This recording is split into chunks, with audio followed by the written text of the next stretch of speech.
안녕하세요. 수능물리 시작 캡틴입니다.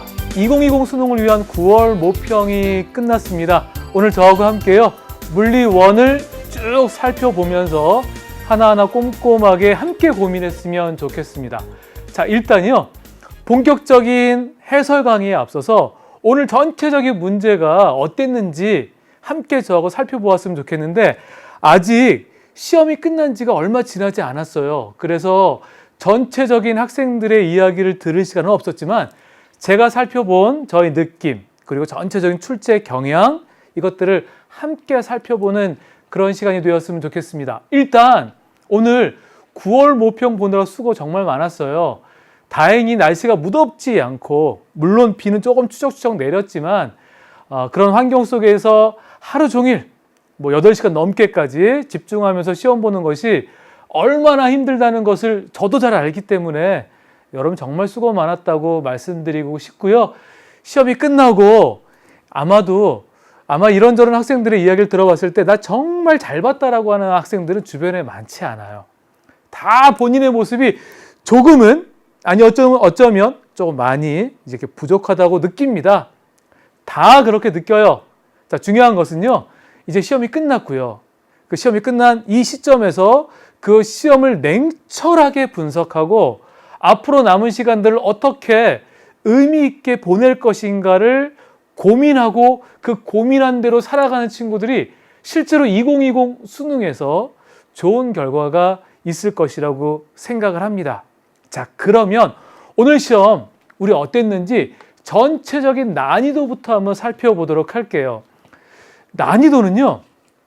일단 지난 우리 6월 모평 기억나요? 정말 문제 너무 어려웠잖아요. 제가 문제 해설 강의하면서 정말 어렵다라고 말씀드리고 이렇게 출제되지 않을 것이다 이렇게 얘기했는데 오늘 9평은 6월 모평에 비해서는 상대적으로 쉬웠어요.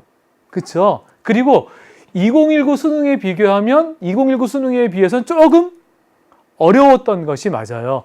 여러분들 2019 수능 끝나고 나서 여러분 선배도 있고 친구도 있겠지만 그때 물리원 등급 컷이 1등급이 50점이었어요. 자, 이렇게 출제가 돼서 변별력이 있어? 라고 많은 친구들이 이야기했단 말이에요. 그런데 6월 모평에서는 1등급 컷이 42점 정도였어요. 너무 어려웠죠. 그래서 이 9월 모평을 통해서 아마 평가원은 난이도를 적절하게 조절하는 연습을 하지 않았을까라고 예상을 했는데 실제로 그렇게 출제가 됐고요. 아마도 40점대 중후반 정도에서 1등급 컷이 나오지 않을까?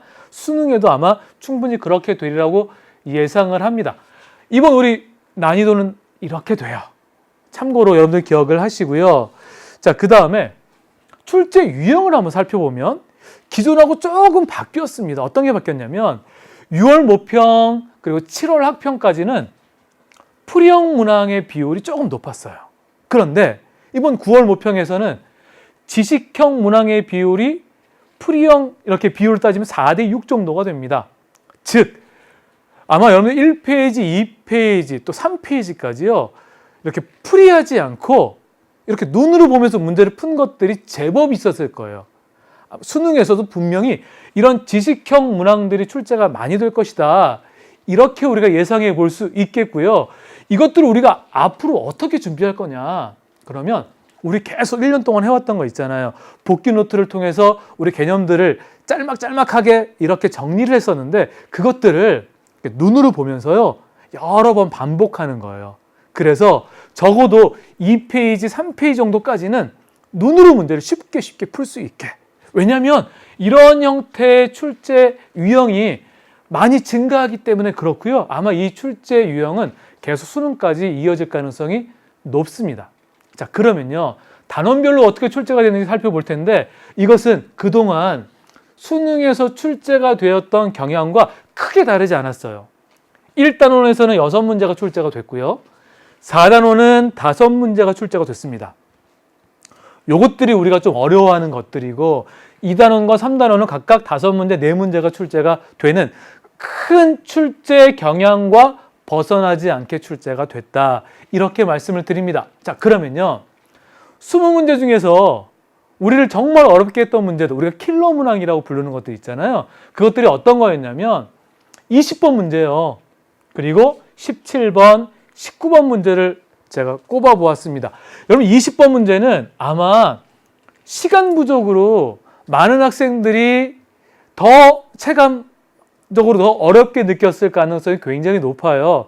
실제로 좀 어려웠습니다. 그래서 30분 안에 20문제를 풀어내는 것이 특히 20번을 포함해서 조금 버겁지 않았을까라고 생각하게 하게끔 했던 문항입니다. 유체 문제인데요. 얼마 전부터 유체 문항이 조금 어렵게 출제가 되는 경향이 있어요.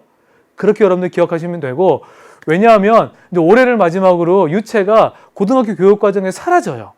아마 그 대미를 장식하기 위해서 조금 어렵게 출제되지 않았나라고 하는 생각을 해보게 되는데, 아마 이 좀 어렵게 출제되는 경향은 수능까지 이어질 가능성이 있는데, 사실 이 문제는 이 그림 자체가 조금 생소할 수 있지만 우리가 그동안 연습했던 방법으로 문제를 풀어낼 수 있게 깔끔하게 제가 풀이를 해드리도록 하겠습니다.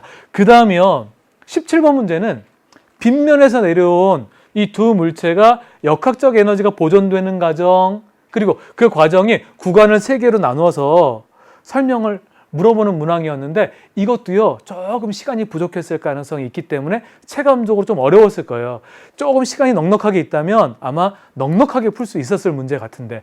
그리고 이 돌림이 문제는요, 그동안 우리를 얼마나 힘들게 했던 문항들이에요, 돌림이 문제. 그런데 올해는 이상하게끔 돌림이 문제는 그렇게 어렵게 출제가 되고 있지 않습니다. 이거 잘 기억하셔야 돼요. 그래서 많은 학생들이 돌림임은 물리원 하는 데 있어서 시간도 너무 많이 걸리고, 그래 전략적으로 돌림임을 제외하고 공부하는 친구들이 있는데 그렇지 않아야 할 것 같아요. 그러니까 제가 4단계를 거쳐서 돌림임 문제 쉽게 푸는 방법을 여러 번 설명을 해드렸거든요. 그러한 기본적인 풀이 방법쯤은 기억하고 있어야 수능에서 이렇게 단순하게 물어볼 수 있는 문제가 출제가 될 수 있거든요. 이 문제조차 어렵게 느끼면 안 돼요. 됐어요? 그 다음에 킬러 문항은 아니지만 준 킬러 문항이라고 제가 한번 이름을 붙여보았는데, 생뚱맞게 16번 문제예요. 로봇이 어떤 기둥을 올라가고 아니면 뭐 내려갈 수도 있는데, 이때 저울의 눈금의 변화, 이걸 물어보는 문제가 나왔습니다. 16번에 나왔기 때문에 제가 생뚱맞다고 이야기한 거예요. 왜냐하면 16번 정도 되면 이거 좀 어려운 문제가 출제되지 않았을까라고 하는 생각이 있기 때문에 긴장하면서 이 소재를 접근했을 텐데, 사실은 작용반작용에 대한 문제였거든요. 그리고 이 그래프를 해석하는 것도 조금 난해하지 않았을까라고 하는 생각을 해보게 되고요. 그 다음에 14번 문제 같은 경우는 새 직선 노선에 의해서 여기에 흐르는 전류가 만드는 자기장, 그리고 합성 자기장에 대한 문제였는데, 이것 또한 계산 과정이 필요했습니다. 그래서 시간이 조금 소요가 됐을 거고요. 체감적으로 어렵게 느꼈을 가능성이 있을 법한 문제였습니다. 이러한 문항들. 자, 그러면 이제 저하고 본격적인 문제풀이를 할 텐데, 제가요 여러 학생들이 이번 시험 끝나고 어떻게 반응했는지를 우리 사이트를 통해서 확인했더니 어떤 친구들이 그렇게 설명을 했더라고요. 구망수잘? 이게 뭐지? 제가 꼼꼼하게 생각해 보았더니 이거예요. 9월 모평은 망해도 수능은 잘 볼 수 있다. 그래서 여러 친구들을 이렇게 위로하더라고요. 괜찮다. 잘 볼 수 있다. 그런 마음이요. 지금은 이미 9월 모평이 끝났습니다. 그러니까요, 이제 남은 시간 동안에 우리가 어떻게 준비할지는 이제 여러분과 저가 어떻게 할지 마음을 먹고요. 전략을 잘 세워가야 돼요. 알겠죠? 그러면 오늘 1번부터 20번까지 저하고 꼼꼼하게 살펴볼 텐데, 수능 연계 교재보다 훨씬 더 중요한 문항풀이입니다. 결코 놓칠 수 없어요. 꼼꼼하게 체크하면서 그것이 조금 바뀌면서 수능에 출제가 될 수 있다는 것을 기억하고요. 저하고 해설 강의를 한번 시작해 보도록 하겠습니다. 자, 그러면 본격적인 문제풀이 시작해 볼게요.